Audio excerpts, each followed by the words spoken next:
Ganito palagi ang Japan, sinusulit nilang bayad mo sa bawat event na pinupuntahan mo. Medyo late ko na ngang mai-upload to dahil pumunta kami rito bago ako umuwi ng 1 linggo sa Pilipinas. Bawat brand ng sasakyang nakaparada dito, yun na ang bagong model na ilalabas nila sa merkado. Kaya ang event na to ay tinatawag nilang car show. Ako si John Kum, puro gala kaya walang ipon. Alam ng organizer na to na dadagsain sila ng tao. Kaya naglunsad sila ng free shuttle papunta sa event. Talino no?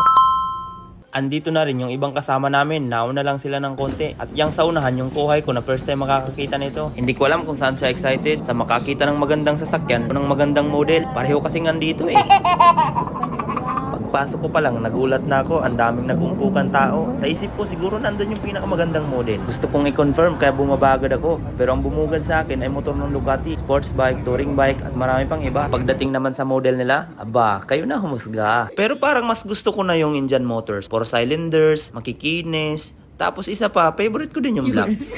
Sus! Ang dami sinabi, hindi nga makatukod yung paa sa bisikleta, nag-ambisyon pa ng big bike. Kung ikaw naman ay fan ng Toyota, abangan mo to, Corolla Concept. Pogi din katapi niya lang din yung Honda. Tingnan yung harapan, pogi din kaso nga lang yung likuran, hindi ko gusto. Pero ikaw pa rin naman ang magde-decide kung bibili ka ng ganito, di ba?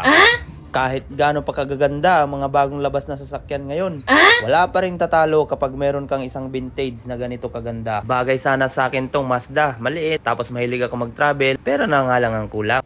Kung sports car naman ang pag-uusapan, hindi magpapahuli ang Lamborghini dyan. Kulay blue nga pala yung favorite color ko.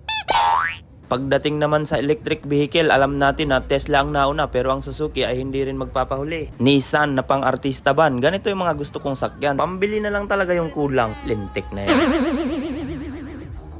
Eto naman, close ba na parang pang-alien ang itsura. Nung sinilip ko yung loob ay parang ganun nga. Nasobrahan naman sa talino ang gumawa nito. Ito, last na 4 wheels. Hindi ko alam kung meron na nito sa Pilipinas. Paki-comment nga kung meron ng capture dyan. Tapos na sana yung video ko kaso nakita ko to. Ito yung sobrang nakakamangha. Transparent engine, display ng Nissan. Silipin mo naman, bawat parte ng makina detalyado. Mga Hapon nga, manghang-mangha.